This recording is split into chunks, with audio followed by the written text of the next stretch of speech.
Welcome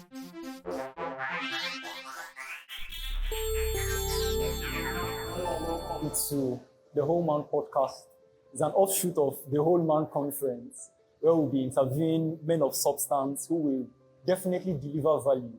So we urge you to share this podcast to every man in your circle, to every woman that has a man and that plans to have a man, and to everyone who is willing to see the rise of healthy men in our society.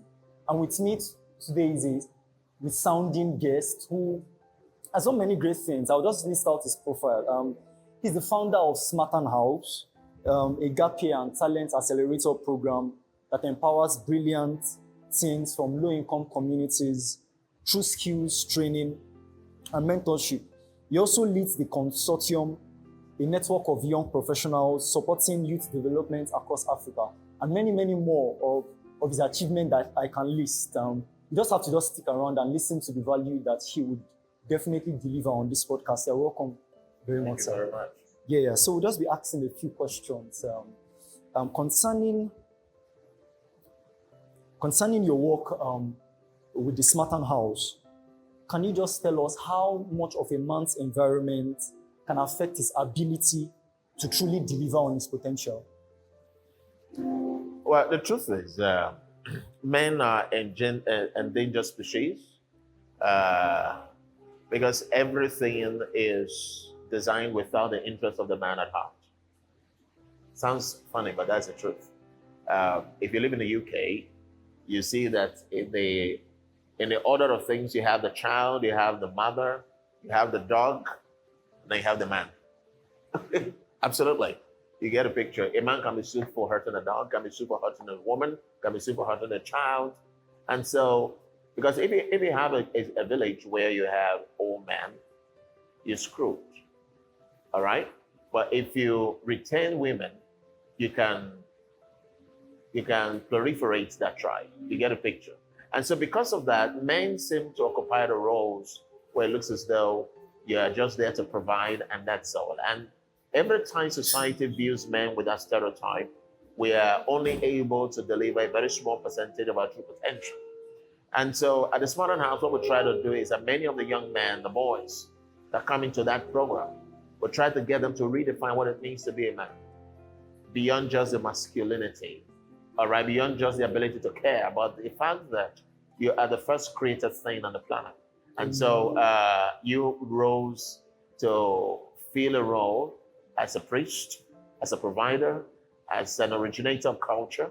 And men need to understand that those roles are sacrosanct to the survival of our species.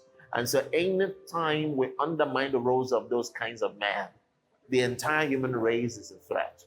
All right, because it's only a matter of time before when we start to lose men for what they really are, the race will ultimately get wiped out. That's deeply profound on the role of a man in society. It's right, yeah. And we can both agree that men are very key when it comes to the home front, raising up their children that will also grow up to be fathers and mothers for the next generation. So men are very, they play a very integral part in the society. Yeah, we agree with that. There's a saying that goes that opportunity or talent is global, but opportunity is not. So how can one, growing up in this part, in parts where opportunities are necessarily not available, how can one fulfill his potential? On the surface, the statement is correct. Talent is global or universal, opportunities are not. But then again, when you, as a man, look at the statement in a much deeper lens, you realize that opportunity surrounds you everywhere. But the problem is that we have not been trained to use these opportunities or to even identify the opportunities. So we tend to think that opportunities will come to meet you. Meanwhile, opportunities like that. You have to go to the opportunities. You have to take advantage. You have to create an environment that let the opportunity come to you. You get a picture. For instance, now, I just went to the vendors and I could see that they have taken everyday sales in the market. Items you just go across Yaba and buy, and then they have optimized it, added some more value. You understand? And then they're positioning it to sell to a much bigger market. Now they are creating their own opportunities.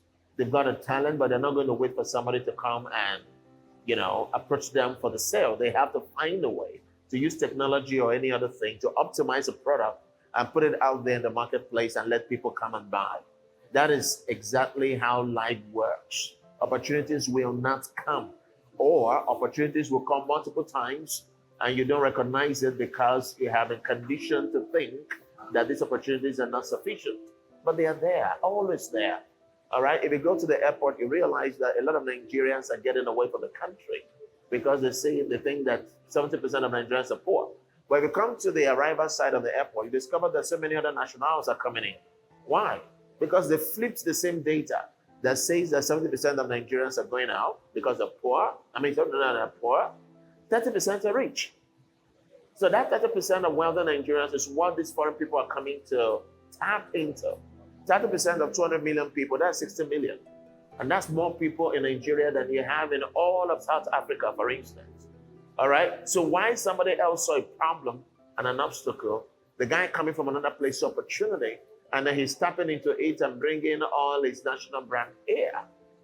So you see what I'm trying to say? So the same places where you think opportunities do not exist, they actually exist. We just have not been groomed to identify them where they are.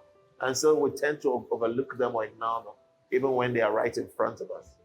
Thank you very much. So necessarily, in summary, so there are some doors that will not be open for us. We have to knock. We have to knock and open. In fact, we have to even create a door if we have to. If you are faced with a fence, create an opening. Tear the fence down and find your way in. That's really profound. That's really profound. We need to be proactive in these things. There's something that you do, which is your forte. That's mentorship. Yeah. How do you think that young men can maximize the opportunities that lie in mentorship? Well, the way mentorship works is that the mentee has to have hunger. Otherwise, it's useless. All right? If young men want to leverage the opportunities that come with mentorship, they have to be hungry for more. Because a typical mentor will not hand things over to you on a platter. He will create obstacles for you to overcome, because that's how growth happens. All right? If I mentor you, I could say, okay, you know what? I know somebody who runs a bigger media platform. I'd like to introduce you to, but first of all, can you please prepare me a video of my outing today? Let me see what has happened. All right? And if the mentee does his worst work with me, what has happened is that the opportunity might arise, but I would not have the confidence to introduce him to big opportunities because he did not take advantage of that. I see a lot of young people who say, I want to be mentored. But are you hungry enough? Do you have the discipline? Do you have the agency to do what it takes, all right, to grow through the journey that you're trying to undertake? Because if you don't, there's no point asking a mentor. All right, there are a lot of people are happy to mentor young people, but unfortunately, young people these days come with a certain entitled mindset. Some of them almost feel entitled to the mentorship, because mentorship is incredible. My time, my resource, my vast experience over almost 5 decades. You got a picture? And then you want all of that, all right? Then you should be able to put in the work. Because when you're willing to put in the work, what that does is that you are communicating with me about your capacity to go the extra mile. And if that impresses me, I can start to make calls. There are many things we can start to do that takes you up there. So you discover that with mentoring, a child is able to learn in 2 years what ordinarily would take somebody else 20 years. And that's massive. But are you willing to submit to the discipline and the rigor of mentoring? That's the issue. So young men need to learn that, look, opportunities exist. You can get mentors, but you have to be hungry enough to do what it takes to make it. Thank you very much. Yeah. So we've all heard the deep thoughts from our great guest here, Johnson Abbaly, speaking on discipline and the things that we need to do to access opportunities. You need to join us in the next episode of the Whole Man Podcast. Thank you very much. Stick around for that.